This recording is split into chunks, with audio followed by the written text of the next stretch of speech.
సహకార సంఘాల బలోపేతమే తెలంగాణ రాష్ట్ర ప్రభుత్వం ముందున్న లక్ష్యమని ఆ దిశగా విశేషంగా కృషి చేస్తోందని డీసీసీబీ చైర్మన్ అడ్డి భోజారెడ్డి అన్నారు.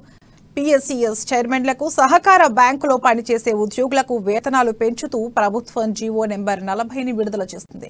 ఈ మేరకు ముఖ్యమంత్రి కేసీఆర్ నిర్ణయాన్ని స్వాగతిస్తూ ఆదిలాబాద్ పట్టణంలోని డీసీసీబీ బ్యాంకు కార్యాలయం ఆవరణలో సీఎం కేసీఆర్ ఫ్లెక్సీకి పాలాభిషేకం చేసి సంబరాలు జరుపుకున్నారు. ఆయన అమలు చేస్తున్న కార్యక్రమాలను కొనియాడారు.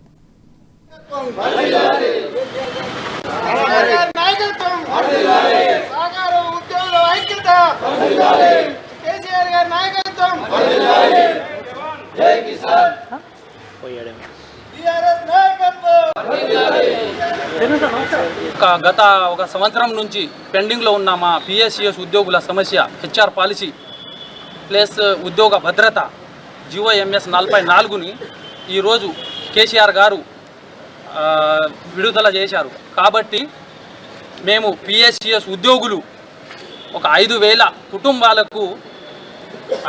కుటుంబాలకు కేసీఆర్ గారు ఉద్యోగ భద్రత ఇచ్చినందుకు కేసీఆర్ గారికి అందరూ